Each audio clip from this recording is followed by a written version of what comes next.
আমি চলে আসছি নেক্সট কোশ্চেনে। In 50 gram alloy of gold and silver the gold is 80% by wait.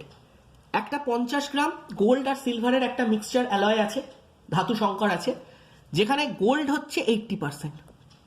আমাকে এটা বলে দিয়েছে গোল্ড হচ্ছে 80%। Okay fine. অ্যান্ড আমাকে আর কি বলেছে, how much gold should be mixed so that the weight of gold would become 95%। তাহলে অ্যালয়তে 50 গ্রামের এই অ্যালয়তে গোল্ড আছে 80%, সেখান থেকে কত গোল্ড আমি আরো অ্যাড করব যাতে গোল্ড 95% হয়। প্রচুর মেথড আছে এই অঙ্কটা করার। আমি রেশিও মেথডে করতে পারি, আমি পার্সেন্টেজ মেথডে করতে পারি, আমার যা মন চায় তাতে আমি করতে পারি। ঠিক আছে, তো আমি যদি রেশিও মেথডে করি, রেশিও মেথডে কি করে আমি করতে পারি না, রেশিও মেথডে আমাকে বলেছে প্রথম 50 গ্রামের এই মেটাল অ্যালয়তে গোল্ড আছে 80%। তাহলে আমি এটা লিখতেই পারি যে গোল্ড যদি 80% থাকে, অ্যালয়টাতে আর কি আছে গোল্ড ছাড়া? সিলভার। তাহলে গোল্ড যদি 80% হয়, হ্যাঁ বলো, 20% সিলভার। একদমই তাই। তাহলে এদের রেশিওটা কত? 4:1। এটা কি সবার বোঝা যাচ্ছে?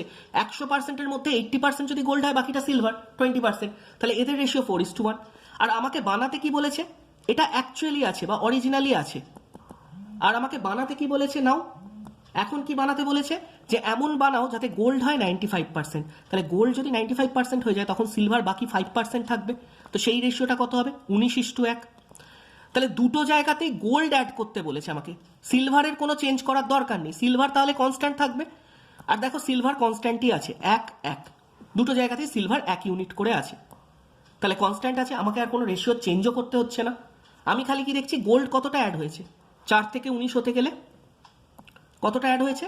15 ইউনিট, 15 ইউনিট। আর গোল্ড অ্যাকচুয়ালি ছিল কত 50 গ্রামে, বা দুটো মিলিয়ে কত ছিল? গোল্ড কত ছিল বার করার দরকার নেই। আমি দেখছি দুটো মিলিয়ে টোটাল কত ছিল? 4 আর 1-এ 5 ইউনিট ছিল। 4 আর 1-এ 5 ইউনিট ছিল দুটো মিলিয়ে। গোল্ড আর সিলভার মিলিয়ে গোল্ড ছিল 4 ইউনিট, সিলভার ছিল 1 ইউনিট। 4 আর 1-এ 5 ইউনিট ছিল। তাহলে 5 ইউনিটের ভ্যালু দেওয়া ছিল 50 গ্রাম টোটাল যে অ্যালয়টা।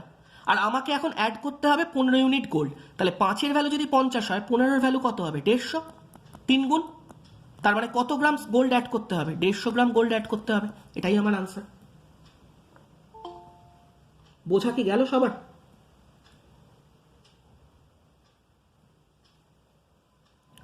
হ্যাঁ, 5 ইউনিটটা কি করে এলো না, ইনিশিয়ালি এটা তো অরিজিনাল গোল্ড কত ছিল? 4, সিলভার ছিল 1। তো দুটো মিলিয়ে কত ছিল? 4 ইউনিট আর 1 ইউনিট মিলিয়ে 5 ইউনিট। আর ইনিশিয়ালি মেটালটাও কতটা দেওয়া ছিল? 50 গ্রাম অ্যালয় ছিল। তাহলে 5 যেটা ইনিশিয়ালি ছিল সেটাই ভ্যালু 50 গ্রাম দেওয়া ছিল। আর এখন গোল্ড অ্যাড করতে হবে 15 ইউনিট। তাহলে কত গোল্ড অ্যাড করতে হবে? আমি যেই 5-এর ভ্যালু 50 পেলাম, এখান থেকে 1-এর ভ্যালু কত হয়ে যাবে? 10 গ্রাম। আর তাহলে অ্যাড করতে হবে কত গোল্ড? 15 ইউনিট, সেটার ভ্যালু হবে 150 গ্রাম। আমরা কিন্তু প্রত্যেকটা অঙ্ক যারা এই মেথডে করতে জানে তারা তো মজা পাবে, কিন্তু যারা জানে না, আই থিঙ্ক তারাও এখান থেকে এটা বুঝতে পারবে যে এই মেথডটা কতটা হেল্পফুল হয়। পরের কোশ্চেন নিয়েছি আমি, কোশ্চেন 6। আমাকে বলছে the ratio of my earning of 2 consecutive years is 2:3 and ratio of expenditure is 5:9. If my income of second year is rupees 45,000 and the expenditure of first year is 25,000, then the saving of 2 years is. আমি কোশ্চেনটা বাংলায় বলে দিচ্ছি যাদের বুঝতে অসুবিধা হচ্ছে, যে আমার 2 বছরের আর্নিং বা ইনকামের পরপর 2 বছরের রেশিও কত দেওয়া আছে? ইনকামের রেশিও পরপর 2 বছর 2:3। আর আমার 2 বছরের খরচের রেশিও কত দেওয়া আছে? এক্সপেন্ডিচারের 5:9। এটা আমাকে গিভেন আছে। আমাকে বলছে ইনকাম অফ সেকেন্ড ইয়ার, এটা ফার্স্ট ইয়ার, এটা সেকেন্ড ইয়ার। আমাকে সেকেন্ড ইয়ারের ইনকাম দেওয়া আছে আর ফার্স্ট ইয়ারের এক্সপেন্ডিচার দেওয়া আছে, আর 2 বছরের সেভিং বার করতে দিয়েছে। কি করে করতে হয় আমি দেখাবো। তার আগে আমি একটা ছোট্ট কথা বলে দিই, যারা এই মেথডে রেশিও মেথডে করে না তারা কিভাবে করে। তারা এটাকে প্রথমে বানায়, ইনকামকে বানায় ফার্স্ট ইয়ারের 2x, সেকেন্ড ইয়ারের 3x, এক্সপেন্ডিচারকে বানায় 5y 9y। সেখান থেকে সেভিংয়ে চলে যায়। সেভিং কি হয় যে 2x - 5y 3x - 9y। একদম বেকার মেথড। এই মেথডে করলে কোনোদিন অঙ্কটা করতে পারবো না। করতে তো পারবো, করেও দেব।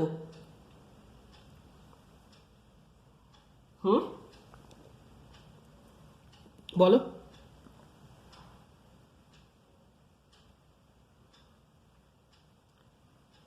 না, ইনকাম বাড়াতে হবে না, আমি বলছি ইনকামের থেকে এক্সপেন্ডিচার বেশি হতে পারে না, এটা রেশিওটা আছে। ফর এক্সাম্পল তোমার ধরো 20,000 30,000 ছিল, 20,000 30,000 ছিল, তো তাদের রেশিও হচ্ছে 2:3, কিন্তু এখানে ধরো 5,000 9,000 ছিল, তাদের রেশিও 5:9 তো হতেই পারে। রেশিও দেখে কি করে বলতে পারবো আমরা যে সেটা বেশি না কম? রেশিও তো বড় আসতেই পারে। দেখো তুমি এরকমই যদি থাকতো যে 20,000 30,000 30,000 যদি ইনকাম থাকতো, তাদের রেশিও 2:3 আসতো ইনকামে, আর এক্সপেন্ডিচার যদি 5,000 9,000 হয় তাহলে তো 5:9 আসে। কিন্তু ইনকাম কি বেশি, ইনকাম কি কম, এক্সপেন্ডিচার কি বেশি? তা তো নয়। তো রেশিও হতেই পারে, রেশিও ছোট বড় হতেই পারে। রেশিওকে আমি বাড়াতে কেন যাব? প্রথমে আমি রেশিও কেন বাড়াবো? রেশিও বাড়ালে তো আমার ইনকামটা চেঞ্জ হয়ে যাবে, তাহলে তার রেসপেক্টে তো আমাকে এক্সপেন্ডিচারও বাড়াতে হবে। কি বললাম বুঝতে পেরেছো? রেশিওটাকে আমি বাড়াবো না।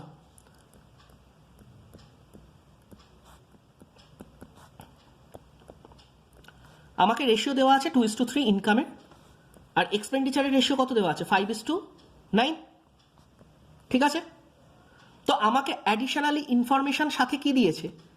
আমাকে অ্যাডিশনাল ইনফরমেশন সাথে দিয়েছে যে আমার সেকেন্ড ইয়ারের ইনকাম হচ্ছে 45,000 আর ফার্স্ট ইয়ারের এক্সপেন্ডিচার হচ্ছে 25,000।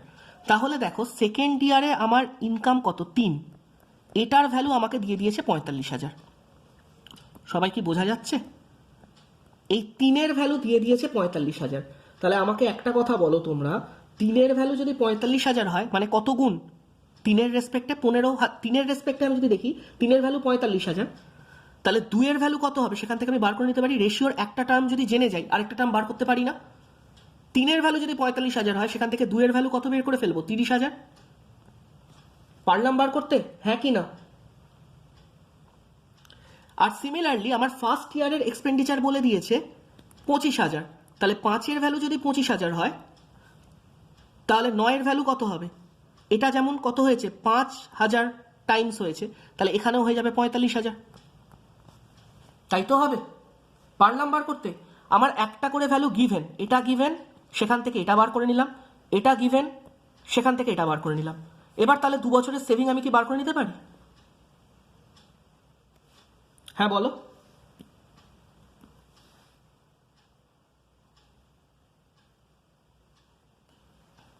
আমি ক্লিয়ারলি শুনতে পাচ্ছি না, একটু যদি ক্লিয়ারলি বলতে পারো।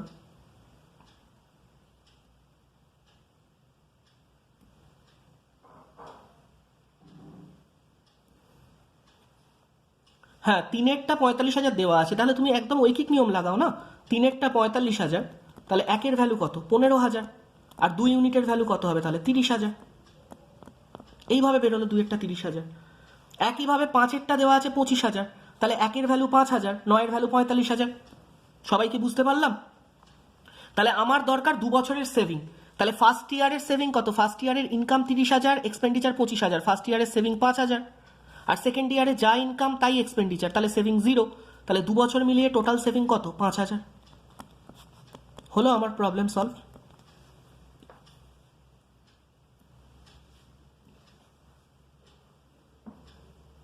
সবাই বোঝা গেল? কারোর কোনো ডাউট থাকলে আস্ক করে নাও।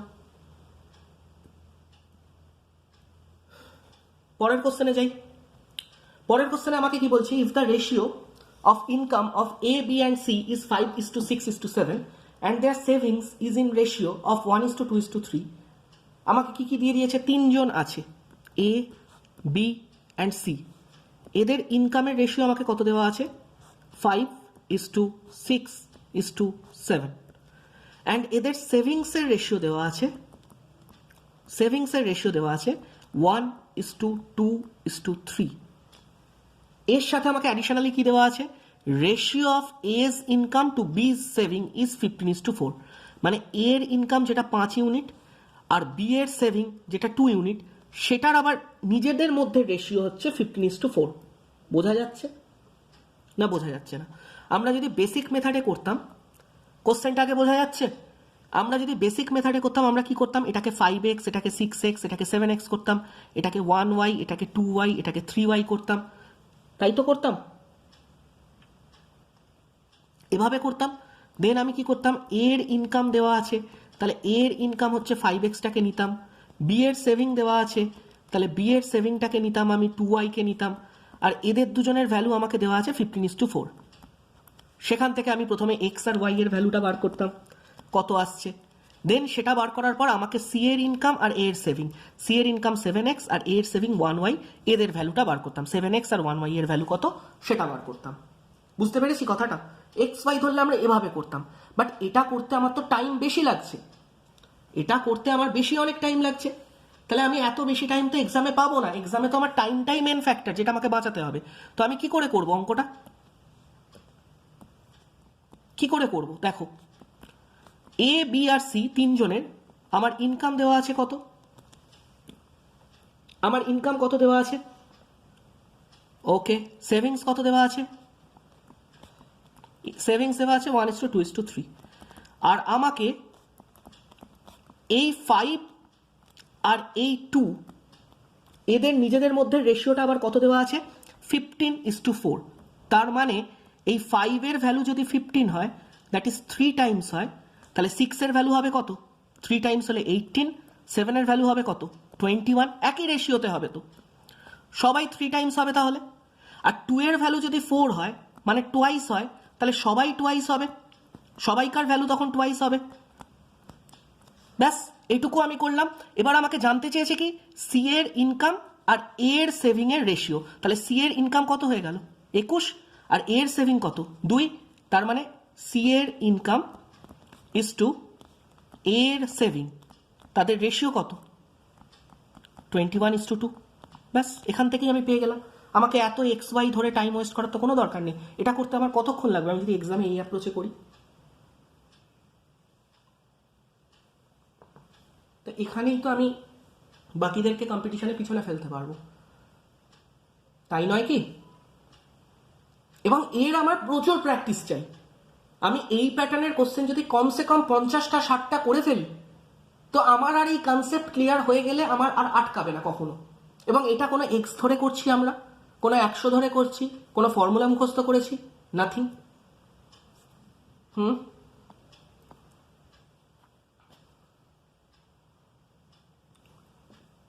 অ্যাডভান্স লেভেলে, আচ্ছা অ্যাডভান্স লেভেলের কোশ্চেন আমি যদি এখনো নিয়ে দেখাই, সেই কোশ্চেনও আমরা সলভ করে ফেলতে পারবো। দেখো কিভাবে সলভ করতে পারি। দেখো, একটা কোশ্চেন নিচ্ছি আমি তোমার, হ্যাঁ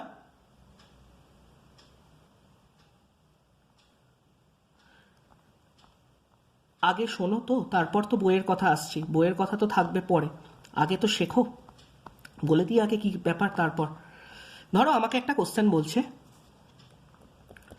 অ্যাক্সিডেন্ট অফ ট্রেন রিলেটেড একটা কোশ্চেন, ভালো করে দেখবে। আমি একটা কাজ করছি, অ্যাক্সিডেন্ট অফ ট্রেন রিলেটেড একটা কোশ্চেন আমি তোমাদের কাছে লিখে দেখাচ্ছি। আগে একটু লিখছি, যেহেতু এখানে রেডি নেই কোশ্চেনটা, তোমরা বললে তো আমি তাই জন্য অ্যাডভান্স লেভেলের কোশ্চেন হবে কিনা সেটা আমি দেখিয়ে দিচ্ছি। জাস্ট কোশ্চেনটা আমি বলছি, পুরোপুরি লিখছি না, কোশ্চেনটা গ্রামেটিক্যালি আমি লিখে, মানে ডায়াগ্রামের থ্রু বানিয়ে আমি সলভ করে দিচ্ছি, ঠিক আছে? ওকে, এখানে নেওয়া নেই আমার, যেহেতু আমাকে জিজ্ঞাসা করছো যে অ্যাডভান্স লেভেলের কোশ্চেন হবে কিনা, তাই আমি নিচ্ছি। ধরো আমাকে বলছে এরকম যে একটা ট্রেন প্রথম, ধরো ওর স্টার্টিং পয়েন্ট থেকে শুরু করে 50 কিলোমিটার গিয়ে 50 কিলোমিটার যাওয়ার পর ও একটা অ্যাক্সিডেন্ট করে, এই বি পয়েন্টে মনে করো অ্যাক্সিডেন্ট করেছে, ঠিক আছে? এবং অ্যাক্সিডেন্ট হওয়ার পরে আমাকে বলছে ওর স্পিড 3/4 হয়ে যায়, 3/4 অফ অরিজিনাল স্পিড। সবাই শোনা যাচ্ছে এবং বোঝা যাচ্ছে। একটা ট্রেন এ পয়েন্ট থেকে স্টার্ট করে যাচ্ছিল, 50 কিলোমিটার যাওয়ার পর বি পয়েন্টে পৌঁছে ওর একটা অ্যাক্সিডেন্ট হয়েছে, এবং ওর স্পিডটা হয়ে গেছে অরিজিনাল স্পিডের 3/4। এবং ও যখন ডেস্টিনেশনে পৌঁছেছে, এটা মনে করো ওর ডেস্টিনেশন পয়েন্ট, ও 35 মিনিট লেটে পৌঁছেছে। ওকে, এই অবধি সবার বোঝা গেল? এটা আমাকে ফার্স্ট ডেটা দিয়ে দিয়েছে। এবার বলছে যদি অ্যাক্সিডেন্টটা এই 50 কিলোমিটার পরে না হয়ে আরও 24 কিলোমিটার যাওয়ার পরে হতো, মানে এই 50 কিলোমিটারে না হয়ে আরও 24 কিলোমিটারে, ধরো ডি পয়েন্টে গিয়ে যদি অ্যাক্সিডেন্টটা হতো ক্রসটা, তাহলে ও ডেস্টিনেশন তো সেই একই, সি পয়েন্ট, সেখানে পৌঁছতে ও 25 মিনিট লেট হতো। ও তখন 25 মিনিট লেটে ডেস্টিনেশনে পৌঁছতো। তো আমাকে জিজ্ঞাসা করা হয়েছে যে ট্রেনের স্পিড কি ছিল, অরিজিনাল স্পিড, স্পিড মানে অরিজিনাল স্পিড, অ্যাক্সিডেন্টের আগে বলতে চাইছি, এবং টোটাল ডিস্টেন্সটা কত। টোটাল ডিস্টেন্স মানে এসি, এই যে এ থেকে সি দেখতে পাচ্ছ সবাই, এর ভ্যালুটা কত, এসির ভ্যালু কত? আগে বলো কোশ্চেন সবাই বুঝেছো কিনা?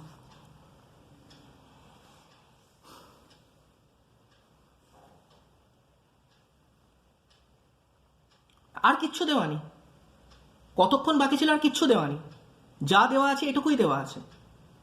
আমাকে বলা হয়েছে যা এটুকুই দেওয়া আছে, 50 কিলোমিটার চলে গেছে, বাকি কতটুকু রয়েছে, তো তাহলে তো পুরো ডিস্টেন্সটাই বেরিয়ে গেল, আমাকে তো সেটা ফাইন্ড আউট করতেই বলেছে।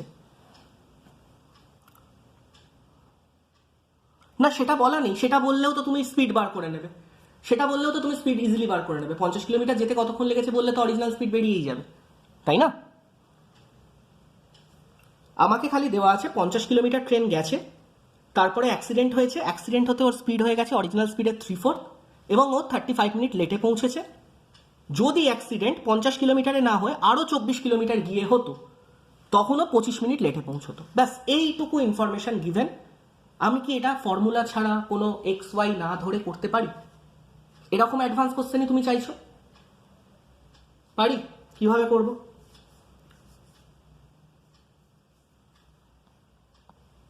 জাস্ট আমাকে একটু হিন্ট দিলেও আমি বুঝতে পারবো যে হ্যাঁ।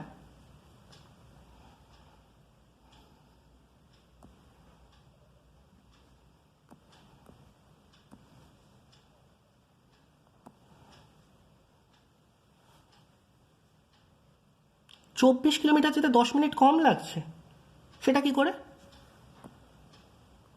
না সেটা তো নয়, হ্যাঁ 10 মিনিটও বাঁচিয়ে নিয়েছে আরও, কিন্তু সেই 10 মিনিট বাঁচিয়েছে 24 কিলোমিটার যেতে, তো তা 10 মিনিটে 24 কিলোমিটার যায়নি, তো এটা তো কোথাও থেকে প্রুফ হচ্ছে না। আরেকবার ভেবে দেখো তুমি, ও 24 কিলোমিটার আরও গেছে বলে 10 মিনিট বাঁচিয়ে নিয়েছে, কিন্তু সেই 24 কিলোমিটার যেতে হচ্ছে 10 মিনিট লেগেছে, এটা কোথায় আছে? 24 কিলোমিটার যেতে 10 মিনিট লেগেছে, না সেটা তো ঠিক হলো না কনসেপচুয়ালি। 10 মিনিটও বাঁচিয়েছে ওর আরও 24 কিলোমিটার পর অ্যাক্সিডেন্টটা হয়েছে বলে, এই 24 কিলোমিটারও চলে গেছে বলে এই পুরো রাস্তাটা মানে এই বাকি রাস্তাটা, উল্টে তোমার এটা হচ্ছে যে বাকি রাস্তাটা কম বলে ও 10 মিনিট বাঁচিয়েছে। ভেবে দেখো ব্যাপারটা, তাই না? তুমি যেটা বলেছো সেটা কাজে লাগবে, কিন্তু সেটা স্পিড বার করতে গিয়ে সেটা লাগছে না কাজে। এবার দেখো কিভাবে আমরা সলভ করতে পারি, কিভাবে আমরা সলভ করতে পারি। তো দেখো আমার গন্ডগোলটা হচ্ছে এই 24 কিলোমিটার পার্টটাতে, অ্যাকচুয়ালি এই 24 কিলোমিটার পার্টটা ছিল না, বাট অ্যাক্সিডেন্ট পরে যখন দেখাচ্ছে তখন এই 24 কিলোমিটার পার্টটা আমি দেখছি এসছে, তাই তো? ওর স্পিড কত হয়ে গেছে? 3/4 অফ অরিজিনাল স্পিড।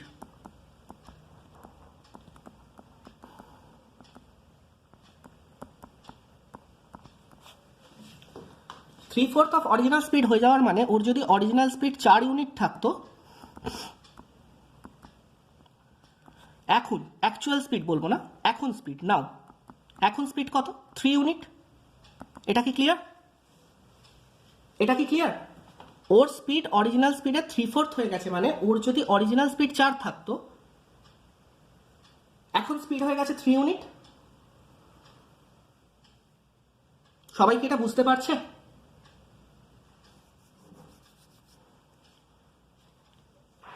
তার মানে আমি বলতে পারি আগেও 50 কিলোমিটার এইটুকু পার্ট 4 ইউনিট স্পিডে যেত, তারপরে ওর স্পিড হয়ে যেত 3 ইউনিট, 4 থেকে 3 হয়ে যেত। কিন্তু যখন ওর 24 কিলোমিটার আরও যাওয়ার পর অ্যাক্সিডেন্ট হচ্ছে তখন ওর পুরো এতটা অবধি 4 ইউনিট স্পিড ছিল, তারপরে গিয়ে ওর 3 ইউনিট স্পিড হয়েছে ডি পয়েন্টের পরে গিয়ে। এই কথাটা কি ক্লিয়ার হলো সবার? সবাই একটু ভেবে বলো তো হ্যাঁ কি না।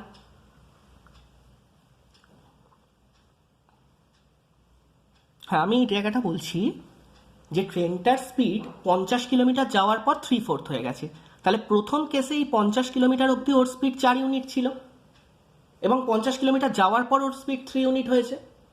সেকেন্ড কেসে কিন্তু 50 কিলোমিটার অবধি 4 ইউনিট ছিল না, 50-এর পরে আরও 24 কিলোমিটার অবধি ওর স্পিড 4 ইউনিট ছিল, কারণ অ্যাক্সিডেন্টটা আরও 24 কিলোমিটার পর হয়েছে, তাই নয় কি? এবং এতটা অবধি 4 ইউনিট স্পিড থাকার পর দেন স্পিড হয়েছে 3 ইউনিট। তাহলে এই যে 24 কিলোমিটারের বক্সটাতে, এই 24 কিলোমিটারের বক্সটাতে আমি কি দেখতে পাচ্ছি? এই 24 কিলোমিটারের বক্সটাতে যখন অ্যাক্সিডেন্ট হচ্ছে আর যখন অ্যাক্সিডেন্ট হয়নি, মানে আরও পরে গিয়ে অ্যাক্সিডেন্ট হয়েছে, ভালো করে দেখো, যখন 24 কিলোমিটারে অ্যাক্সিডেন্ট হয়েছে মানে অলরেডি অ্যাক্সিডেন্ট হয়ে এই 24 কিলোমিটার গেছে, আর একবার যখন এই 24 কিলোমিটারে অ্যাক্সিডেন্ট হয়নি তারপর গিয়ে অ্যাক্সিডেন্ট হয়েছে, তো স্পিডের রেশিও কত?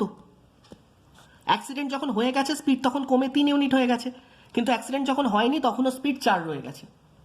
এবার আমরা এটা শিখবো টাইম স্পিড অ্যান্ড ডিস্টেন্সে, যে ডিস্টেন্স যদি কনস্ট্যান্ট হয়, ডিস্টেন্স যদি কনস্ট্যান্ট হয় তাহলে স্পিডের যা রেশিও হয় টাইমের রেশিও হয় তার ইনভার্স। আমি যদি স্পিডের রেশিও পাই সেখান থেকে টাইমের রেশিও বার করে নিতে পারি, কারণ ডিস্টেন্সটা সেম, আমি দুজনেরই 24 কিলোমিটারের মধ্যে চেঞ্জটা দেখছি। বুঝতে পারছো কথাটা? তাহলে ও কতটা টাইম বাঁচিয়েছে? 1 ইউনিট টাইম বাঁচিয়েছে। এই 1 ইউনিটটা হচ্ছে তোমার হিসেবে সেই 10 মিনিট। কেন 10 মিনিট? কারণ ও আগে 35 মিনিট লেট করতো, এখন 25 মিনিট লেট করছে, তার মানে ও 10 মিনিট বাঁচিয়েছে। কথাটা বোঝা গেল? বাকিরা এটা হয়তো বুঝতে পারবে না, কোশ্চেন ও জিজ্ঞাসা করেছিল অ্যাডভান্স লেভেলের কোশ্চেনের জন্য, সেই কারণে এই এক্সাম্পলটা আমি হঠাৎ করে এনেছি। বাকিরা যদি না বুঝতে পারো জাস্ট দেখো, বাট আমরা যে করতে পারি সেটা দেখাচ্ছি আমি, নট যে আমরা এটাই এখন ফার্স্ট অঙ্ক। তাহলে 1 ইউনিটের ভ্যালু হচ্ছে 10 মিনিট, ও যে 1 ইউনিট বাঁচালো সেটাই হচ্ছে 10 মিনিট বাঁচিয়েছে। তাহলে আমি এবার দেখে নিই, যখন অ্যাক্সিডেন্ট হয়নি তখনও 3 ইউনিট 24 কিলোমিটার যেতে টাইম নিত, তার ভ্যালু কত? 30 মিনিট। তার মানে ওই 24 কিলোমিটার যেতে ওর 30 মিনিট টাইম নিত, তাহলে ওর স্পিড কত? 60 মিনিটে কত যেত? 48 কিলোমিটার, মানে 48 কিলোমিটার পার আওয়ার এলো স্পিড। দেখো তো করতে পারলাম আমরা রেশিওর ইউজে? এটা তো অ্যাডভান্স কোশ্চেন, মানে এটা তো যথেষ্ট কঠিন কোশ্চেন যদি আমি বলি, কোনো ডেটাই দেওয়া ছিল না আমার কাছে, জাস্ট এইটুকু ডেটা ছিল। তো রেশিওর ইউজ করে আমরা করতে পারি। এবং এরপর যখন আমাকে ডিস্টেন্স বার করতে বলেছে, আরেকটা পার্ট ছিল হচ্ছে পুরো ডিস্টেন্সটা কত বার করতে, সেটা আমি কি করে বার করব? তো সবাই একটা কথা ভালো করে বোঝো, দেখো আমার ঘটনাটা এরকম ছিল যে ও 35 মিনিট লেট করছিল প্রথম কেসে যখন অ্যাক্সিডেন্ট এখানে হয়েছে, অ্যাক্সিডেন্ট যখন আরো 24 কিলোমিটার এগিয়ে হয়েছে ও তখন 25 মিনিট লেট করেছে।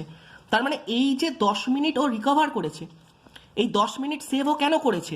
কারণ ও 24 কিলোমিটার আরো শিফট হয়েছে, ওর অ্যাক্সিডেন্ট প্লেসটা 24 কিলোমিটার অ্যাক্সিডেন্টটা শিফট হয়েছে, তাই না? তাহলে আমি দেখি যে 10 মিনিটও সেভ করতে পারে যদি ওর অ্যাক্সিডেন্ট প্লেসটা 24 কিলোমিটার দূরে হয়। তাহলে পুরো 35 মিনিট যেটাও লেট করছিল, সেই 35 মিনিটই পুরো সেভ করে যদি ফেলতো, তাহলে ও ততক্ষণে ডেস্টিনেশনে পৌঁছে যেত এবং আর অ্যাক্সিডেন্ট তাহলে হওয়ারই জায়গা থাকতো না। কথাটা কি বুঝতে পারছো সবাই? ও 10 মিনিট বাঁচিয়ে ফেলেছে, ও আগে 35 মিনিট লেট করতো, এখনো 25 মিনিট লেট করে। এমন কেন করে? এমন এই কারণে করে, কারণ ও এই 10 মিনিট যেটা বাঁচিয়ে ফেলেছে, সেই 10 মিনিট বাঁচানোর ফলে ও 24 কিলোমিটার আরো শিফট করেছে, বা 10 মিনিট বেঁচেছে বলে ও 24 কিলোমিটার আরো শিফট করেছে। ক্লিয়ার কথাটা? তাহলে 10 মিনিটের জন্য যদি 24 কিলোমিটার শিফট করে যায়, পুরো 35 মিনিটই ও যদি বাঁচিয়ে নিত, ও তাহলে ডেস্টিনেশনেই পৌঁছে যেত, কোনো অ্যাক্সিডেন্টই হতো না, পুরোটাই শিফট হয়ে যেত। তাহলে 10 মিনিটে যদি 24 কিলোমিটার যায়, 35 মিনিটে কত কিলোমিটার যাবে? আমি ইজিলি বার করতে পারি যে 10 মিনিটে 24 কিলোমিটার শিফট হয়, তাহলে 5 মিনিটে কত হবে? 12, আর 35-এ কত হবে? 84 কিলোমিটার শিফট হতো। তার মানে ওর এই বি থেকে সি পোর্শনটার দূরত্ব হচ্ছে 84 কিলোমিটার। দেখো বুঝতে পারলে কিনা? তোমার নামটা একবার বলো, তাহলে আমি তোমাকে ডিরেক্ট কমিউনিকেট করতে পারবো।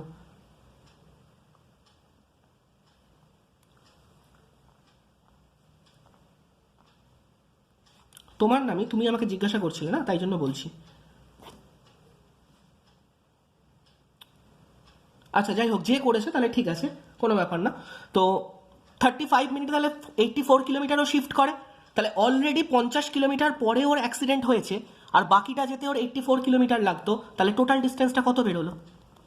50-র পরে অ্যাক্সিডেন্ট হয়েছে আর 84 আরও যাবে, তাহলে 134 কিলোমিটার টোটাল ডিস্টেন্স। পুরোটাই তো আমরা বেসিক কনসেপ্ট দিয়ে করলাম, কনসে আমরা ফর্মুলা ইউজ করলাম, আর কনসে আমরা এক্স ওয়াই ধরলাম। সরি, দেখো এটা খুব অ্যাডভান্স লেভেলের কোশ্চেন, বা এটা বলতে পারো ট্রেনের টাইম স্পিড অ্যান্ড ডিস্টেন্সের আন্ডারে ট্রেন পার্টে একদম লাস্টে গিয়ে শিখবো আমরা। কিন্তু সেই কোশ্চেনটা সলভ করতেও আমাদের কিন্তু কোনো ফর্মুলা ইউজ করতে লাগতে পারে না, যদি আমাদের বেসিক কনসেপ্ট ক্লিয়ার থাকে বা রেশিওর ওপর দখল থাকে। বোঝা গেল কথাটা সবার? তো আমরা ম্যাথস একটা ইউনিভার্সাল মেথডে শিখবো, রেশিও পার্সেন্টেজের, যেটা আমাদের সমস্ত কোশ্চেন সলভ করাতে হেল্প করবে। আর কয়েকটা স্যাম্পল কোশ্চেন দেখিয়ে নিচ্ছি। আই হোপ সবার কিছুটা হলেও বোঝা গেছে যে ম্যাথস আমরা কি করে করতে পারি রেশিও মেথডে বা কিছুতে। ধরো এই কোশ্চেনটা নিচ্ছি, এটা একদমই সহজ কোশ্চেন, কোশ্চেন নাম্বার 10-এতে টাইম অ্যান্ড ওয়ার্কের একটা কোশ্চেন। কি আছে কোশ্চেনে? আমাকে বলছে to complete a piece of work A and B takes 8 days, B and C takes 12 days, whereas A B and C takes 6 days, A and C will take how many days. তো যারা time and ওয়ার্ককে এখনো যে এ 1 দিনে করে বা 15 দিনে করে এক অংশ বা 1 ইউনিট এইভাবে যদি করো তাহলে এই সব কোশ্চেন হবে না, এই কোশ্চেনটা হয়তো হয়ে যাবে। এর আগে একটা টাইম অ্যান্ড ওয়ার্কের ইজি কোশ্চেন রেখেছিলাম যে এ 10 দিনে করে, বি 15 দিনে করে, তো দুজনে মিলে কত দিনে করবে, এ প্লাস বি মিলে।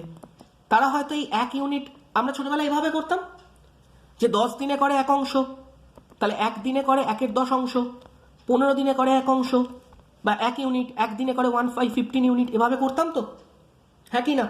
মনে আছে নিশ্চয়ই সবার। সেকেন্ডারি লেভেল অবধি আমরা এভাবেই করেছি। বাট এভাবে যদি এখন করি তাহলে প্রবলেমটা কি অ্যারাইজ করবে যে আমাদের সলিউশন বার করতে আমরা ফেস করব প্রবলেম, যে প্রবলেমটা এই ধরনের কোশ্চেনে ফেস হবে। তখন আমি ক্যালকুলেশনে আটকাবো, টাইম বেশি লাগবে। তো এখানে আমি কি করে করতে পারি? এফিসিয়েন্সির ইউজ করে, এফিসিয়েন্সির ইউজ করতে পারি। আমি কিভাবে করতে পারি? এ অ্যান্ড বি দুজনে 8 দিনে করে, তো আমি যখন টোটাল কাজটাকে 1 ইউনিট ধরছি, 100 ধরছি, তো আমি 100 না ধরে টোটাল ওয়ার্কটা যেটা হবে এ আর বি করে 8 দিনে, আচ্ছা বি আর সি করে কত দিনে? 12 দিনে। And A plus B plus C কত দিনে করে? 6 দিনে। তো আমি এই 8, 12 আর 6-এর টোটাল ওয়ার্কটা এদের এলসিএম নিয়ে নেব, গুণ করে দেবো না, এদের এলসিএম নিয়ে নেব। কি বললাম কথাটা? আমি টোটাল ওয়ার্ককে 1 বা 100 না ধরে আমি এমন ধরি না যেটাতে আমার ক্যালকুলেশনে আমি আগে করতে পারবো তাড়াতাড়ি।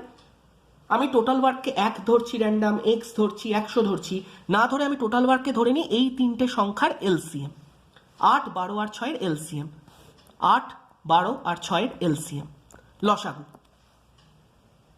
কি বললাম বুঝতে পারছি? তাহলে 8, 12 আর 6-এর যদি আমি এলসিএম বার করি, এলসিএম হবে 24। কি করে এলসিএম তাড়াতাড়ি বের করা যায় সেও শেখাবো। তো 24। এবার আমি দেখবো এই টোটাল ওয়ার্ক, আর এটা হচ্ছে নাম্বার অফ ডেজ, টোটাল ওয়ার্ককে যদি নাম্বার অফ ডেজ দিয়ে ডিভাইড করি, এগুলো শিখতে হবে তবে আমি বুঝতে পারবো।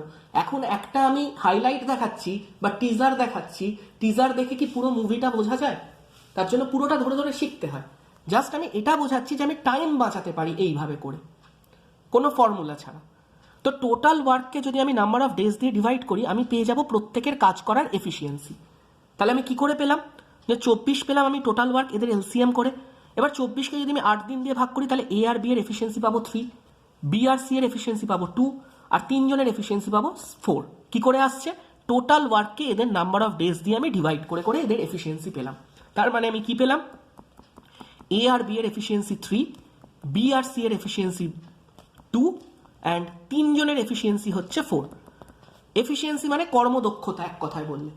তাহলে 3 জনের এফিসিয়েন্সি যদি 4 হয় এবং 2 জনের এফিসিয়েন্সি যদি তার মধ্যে 3 হয়, এটা থেকে এটা সাবট্রাক্ট করলে আমি সি এর এফিসিয়েন্সি 1 ইউনিট পেয়ে যাব।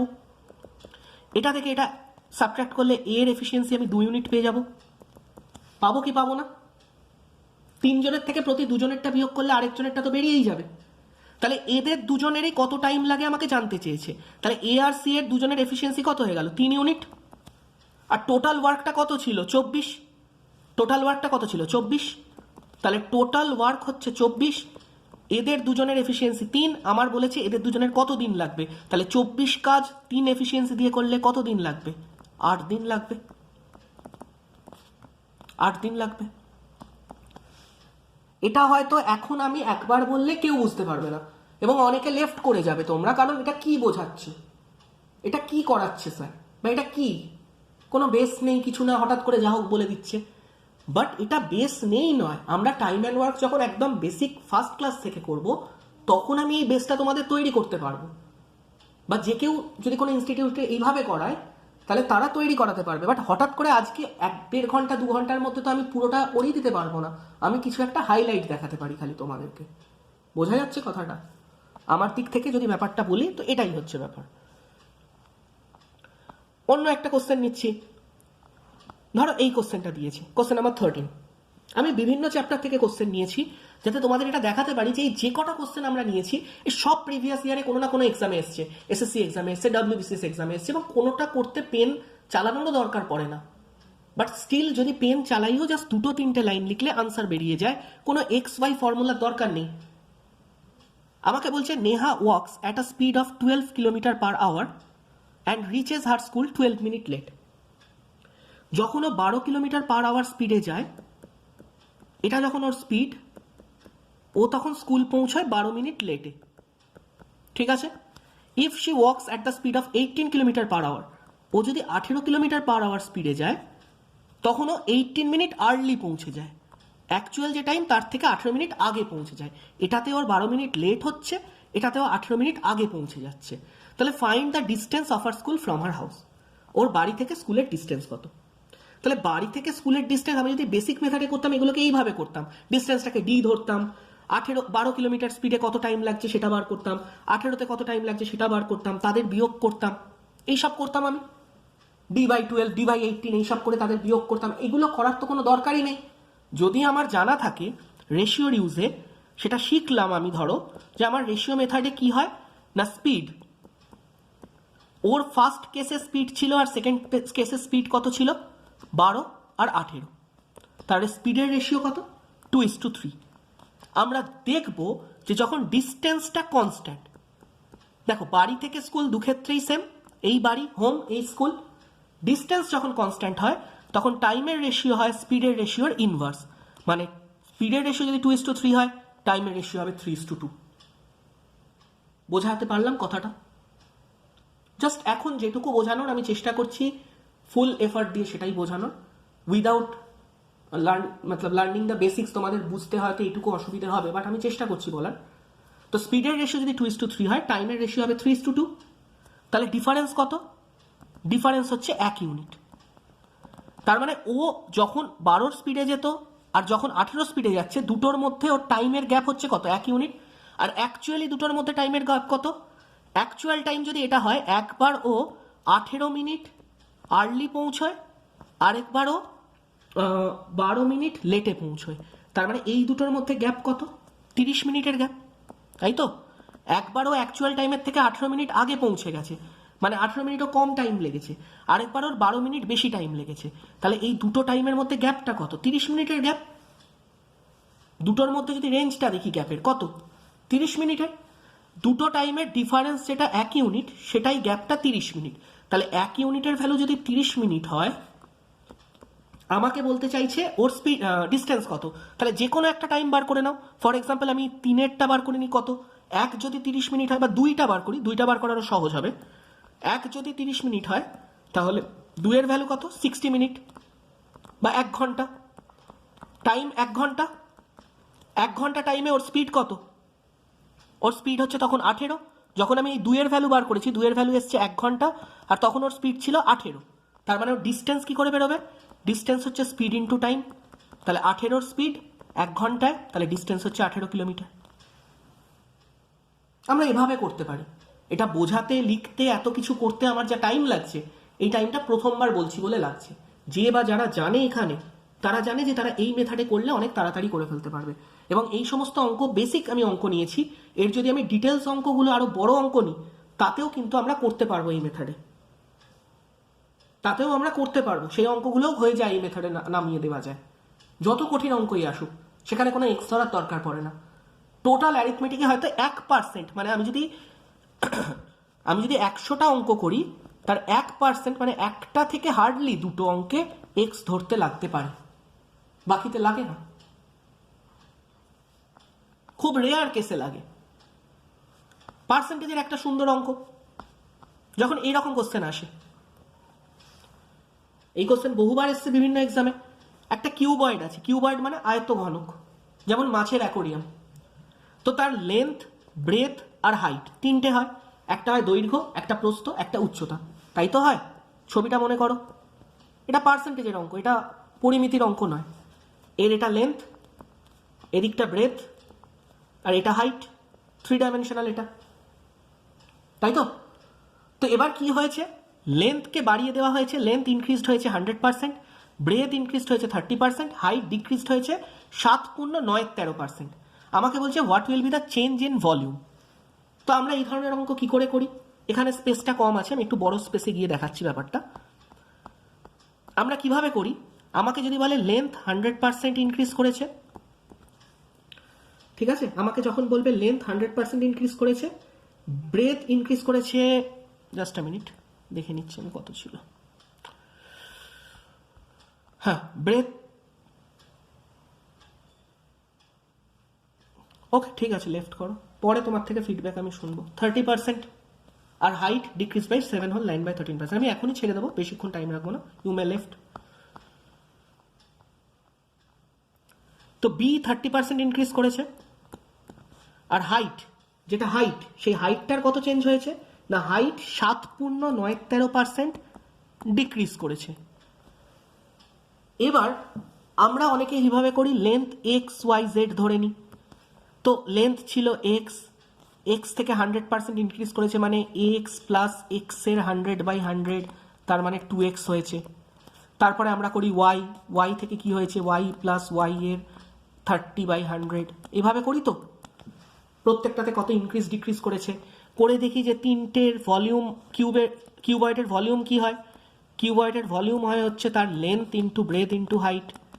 তো এই তিনটেকে গুণ করি, XYZ তিনটেকে, আর এদিকে চেঞ্জ হয়ে যেগুলো এলো সেগুলোকে গুণ করি। তাহলে এটা ছিল হচ্ছে original volume XYZ, original volume আসে XYZ, এবং সেখান থেকে নিউ ভলিউম কত আসে সেটা বার করি, নিউ ভলিউম বার করি, এবং তারপরে দেখি যে টোটাল ভলিউমের কত পার্সেন্টেজ চেঞ্জ হয়েছে। আশা করি আমি বোঝাতে পারলাম। এভাবে করি, কিন্তু এভাবে আমরা করব না। আমরা কি করতে পারি, আমরা পার্সেন্টেজের ইউজ নিয়ে করতে পারি। আমরা পার্সেন্টেজের ইউজ নিয়ে কি করে করতে পারি, যে 100% ইনক্রিজ হয়েছে, 100%-এর পার্সেন্টেজের আমরা ইউজে পার্সেন্টেজকে ফ্র্যাকশন বানিয়ে নিয়ে ফ্র্যাকশনের থ্রু আমরা করতে পারি।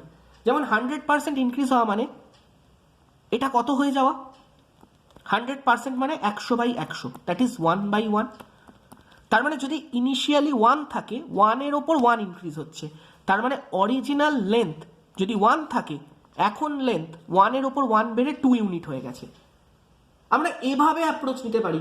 এখন হয়তো বোঝালে কিছুই বোঝা যাচ্ছে না, বাট আমি চেষ্টা করছি এটা বোঝাতে। অঙ্কটা কিভাবে করব সেটা পরের ব্যাপার, সেটা যারা যারা ক্লাস করবে বা যারা অন্য কোথাও নিজেরা করবে শিখবে, তারা এভাবে শেখার চেষ্টা করতে পারো যে XYZ এগুলোকে আমি কি করে অ্যাভয়েড করব। যে আমার 30% ইনক্রিজ হচ্ছে, ব্রেথ 30% মানে 30-এর 100, যার এটা মনে আছে সে ডিরেক্ট লিখে দেবে ফ্র্যাকশনাল ভ্যালু 3/10। এবার 3/10 মানে যদি অরিজিনাল ভ্যালুটা 10 থাকতো, এখন তাতে 3 ইনক্রিজ করে 13 হয়ে গেছে ভ্যালুটা। বোঝাতে পারলাম? এইভাবে আমরা করে লেন্থ কত হয়েছে 1 থেকে 2, ব্রেথ কত হয়েছে 10 থেকে 13, এবং 7 হোল 9/13, এটাকে কেউ যদি ডিক্রিজ দেখে, এটার ডিক্রিজটা কত না 7-13-91, 100/1300 মানে 1-এর 13, দ্যাট ইজ 13-তে 1 ডিক্রিজ হচ্ছে, এটা ডিক্রিজ হচ্ছে, তার মানে 13 থেকে 12 হয়ে যাচ্ছে। দ্যাট ইজ ভলিউম হচ্ছে তিনটের গুণফল, এটা লেন্থ, এটা ব্রেথ, এটা হাইট। তাহলে লেন্থ ব্রেথ হাইটের গুণফল যদি 130 ইউনিট থাকতো, 13-10-এ 130 ইন্টু 1 130, এখন হয়ে গেছে কত, 13 দুগুণে 26 দুগুণে 52, 130 থেকে 52 হয়ে গেছে রেশিওটা। বা আরো যদি আমি ছোট করে কেটে নিই, 13 দিয়ে কাটলাম, বা আমি এমন করলাম না, 13 দিয়ে 113 থেকে এটা হয়ে গেছে, সরি 52 না, জাস্ট আ মিনিট, এটা হয়ে গেছে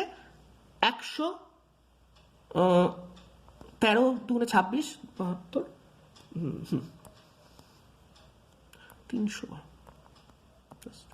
ঠিক করে লিখছি এটা, সরি এটা ক্যালকুলেশনে ভুল লেখা হয়ে গেছিল। 130 ইউনিট থেকে 312 ইউনিট হচ্ছে, তার মানে 13 দিয়ে কাটলে এটা 10:13 দিয়ে 24, 5:12, 5 থেকে 12 চেঞ্জ হচ্ছে। যদি আমি ক্লিয়ারলি দেখি এটা চেঞ্জটা কত হচ্ছে, 5 ইউনিট থেকে 12 ইউনিটের চেঞ্জ। তার মানে কত বাড়ছে বা কমছে, বেড়েছে অবভিয়াসলি ভলিউম, এটা তো আমরা ভলিউমের চেঞ্জটা দেখছি। যদি 5 থাকতো সেখান থেকে 12 হয়েছে, তাহলে ভলিউমের চেঞ্জটা কত ইউনিটের চেঞ্জ, 7 ইউনিটের চেঞ্জ। তাহলে 5-এর ওপরে 7 ইউনিট বেড়েছে, পার্সেন্টেজ কি করে বেরোয়, অরিজিনালের ওপরে যতটা বাড়ছে, অরিজিনাল ছিল 5, তার উপরে 7 বেড়েছে, তাহলে 100-র রেসপেক্টে কত? যদি আমি ক্যালকুলেট করি আমি পাবো টোটাল ভলিউমের ইনক্রিজ 140% ইনক্রিজ। ইনক্রিজ কি করে বুঝছি? 5 থেকে 12 হয়েছে, তার মানে ইনক্রিজ হয়েছে। আর পার্সেন্টেজে কত ইনক্রিজ হয়েছে? 5-এর ওপরে 7 বেড়েছে। জাস্ট আমি প্রিলিমিনারি একটা বোঝানোর চেষ্টা করলাম যে আমি XYZ কে যদি অ্যাভয়েড করি তাহলে আমি এভাবে করতে পারি। আমরা প্রচুর টাইম আর নষ্ট করব না, মোটামুটি এই কটা এক্সাম্পল আমি যেগুলো দেওয়া হলো বা দিলাম তাতে আমি এটা বোঝানোর চেষ্টাই করছি তোমাদেরকে যে আমরা XYZ না ধরে কম্পিটিটিভ ম্যাথসে কিভাবে আমরা ফোকাস করতে পারি বা কিভাবে সলভ করতে পারি। তো আমি একটু তোমাদের থেকে শুনতে চাই লাস্টের 5-10 মিনিট যে যারা প্রেজেন্ট আছো, প্রচুর জনই লেফট হয়ে গেছে নেটওয়ার্কের প্রবলেম বা টাইমের জন্য, বাট যারা প্রেজেন্ট আছো তারা আমাকে একটু এটুকু জানিও যে এইটুকু যে ডিসকাশন হলো তাতে কিছু কি বুঝতে পেরেছো?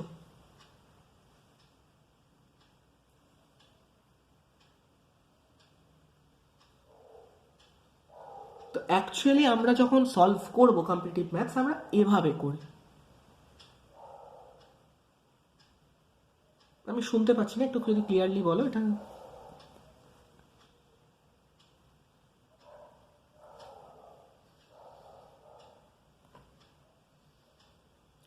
না না, ম্যাথসের ভয়ের জন্য কাটাতে গেলে সেটা প্রথমেই যেটা করতে হবে হচ্ছে যে আমি এই যে টেকনিকটা শিখলাম, এই টেকনিকটা আমার হচ্ছে একটা ফর্মুলা ফ্রি মেথড, যেটা কিছুটা হলেও আমার কাছে কমফোর্টেবল, যে আমি সেটাকে শিখে করতে পারি। এবার তারপরে আমার দরকার প্র্যাকটিস। আমি যেটা শিখলাম সেটাকে যদি প্র্যাকটিস না করি, I need to do practice. Daily আমাকে বসতে হবে, সেটা যেটা শেখানো হলো সেটা রিভাইজ করা হবে এবং দেন প্র্যাকটিস করতে হবে, তবে এটা পসিবল। তো ম্যাথসের আমাদের যে ম্যাথসের স্পেশাল ব্যাচের সেই জন্য শুরু করা হবে, বা যারা যারা এনরোল করবে, যারা যারা পরেও করতে চাও, তো আমরা এভাবে শিখবো। আমরা ডেলি যে মেথডে শিখবো, এই মেথডে তাতে আমরা ডেলি 2 আওয়ার্সের ক্লাসে প্রচুর কোশ্চেন লাইভ সলভ করব এবং লাইভ ক্লাসের রেকর্ডেড ভিডিও তোমাদেরকে দেওয়া হবে যাতে তোমরা সেই রেকর্ডেড ভিডিও দেখে বাড়িতেও প্র্যাকটিস করতে পারো।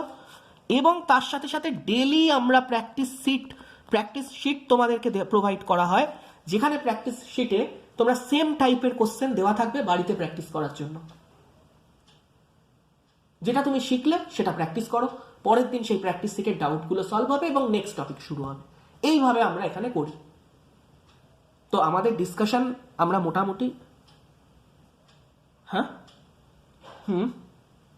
হ্যাঁ আচ্ছা, আমি এক এক করে আনসার দিচ্ছি। প্রথমে যেটা বলছো কি চ্যাপ্টার ওয়াইজ পড়ানো হয়, মানে বুঝলাম না।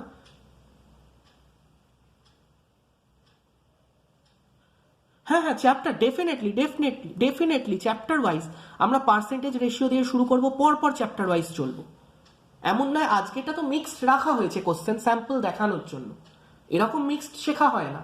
চ্যাপ্টার ওয়াইজ পর স্টেপ বাই স্টেপই শিখতে হবে। এটা তো জাস্ট তোমাদের দেখানোর জন্য যে বিভিন্ন চ্যাপ্টার যেগুলো তোমরা এনকাউন্টার করো সেগুলো অ্যাকচুয়ালি কিভাবে করে নেওয়া যায় কুইকলি। ডেফিনেটলি শেখানো চ্যাপ্টার ওয়াইজ হয়। আচ্ছা, আর কে কোশ্চেন কি বলছিলে বলো।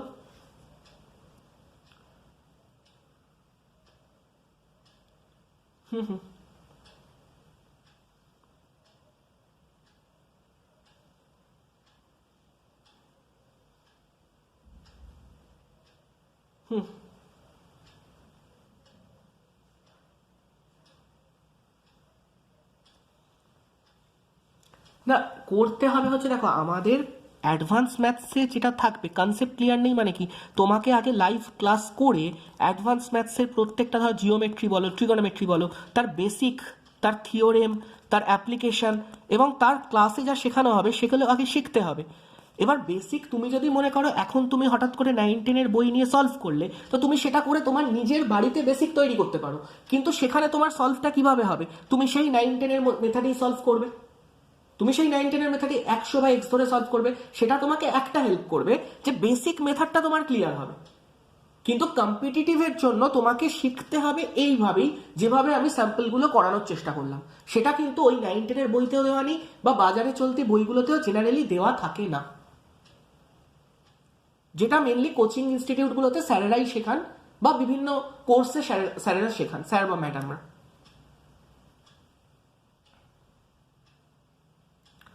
আচ্ছা ঠিক আছে, এই মুহূর্তে কি করবে বাকি আমরা সেটা সেমিনারের পরে পার্সোনালি আমি কথা বলবো, সবাই আমাকে মেসেজ করো, তোমাদের সাথে তো হোয়াটসঅ্যাপে কন্ট্যাক্ট হয়েছে, সেখানে আমি কথা বলে নেব, সেটা নিয়ে কোনো অসুবিধা নেই। বাকি এই ছিল আমাদের আজকের ডিসকাশন। আমি এই যে সিলেবাস বা এই যে আমরা যে কিছু স্যাম্পল করলাম সেই পিডিএফগুলো তোমাদেরকে প্রোভাইড করে দেবো। তো প্রত্যেকে তোমরা যেটা করো, আমাদের হোয়াটসঅ্যাপে যারা অলরেডি ম্যাথামেটিক্সের জন্য ব্যাচে এনরোল করেছো, গ্রুপে অ্যাড হয়ে গেছো, তারা তো ডেফিনেটলি ওই গ্রুপে আমি প্রোভাইড করে দেবো। যারা নিজেরা পড়তে চাও বাট এখন সেমিনারে প্রেজেন্ট ছিলে, তো তারা আমাকে নিজেদের ইমেলগুলো পাঠিও, ইমেল আইডি, তাহলে আমি সেখানে তোমাদেরকে এই পিডিএফগুলো প্রোভাইড করে দিতে পারবো। ঠিক আছে, তোমরা ইমেল আইডি যদি পাঠাও এবং যদি সিলেবাস বা ডিসকাশনের পিডিএফটা চাও, তো আমি সেটা ইমেল আইডিতে তোমাদের পাঠিয়ে দিলে আমাকে হোয়াটসঅ্যাপে, আমি তোমাদেরকে প্রোভাইড করে দিতে পারবো। তো আশা করছি, হ্যাঁ বলো।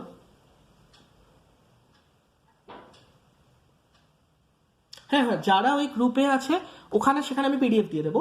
বাকি যারা গ্রুপে জয়েন হয়নি, যাদের সাথে আমার আলাদা করে কথা হয়েছিল, তাদের জন্য তারা ইমেল আইডি প্রোভাইড করলে তাদেরকে আমি ইমেল আইডিতে পাঠিয়ে দিতে পারবো। ওকে, বাকি গ্রুপে তো আমি প্রোভাইড করেই দেবো, কোনো অসুবিধা নেই।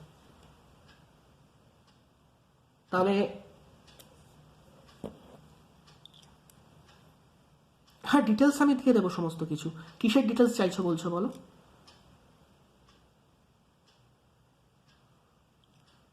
আচ্ছা হ্যাঁ, সেটা আমি জানিয়ে দেবো, আজকালের মধ্যে আমি সমস্ত কিছু জানিয়ে দিচ্ছি।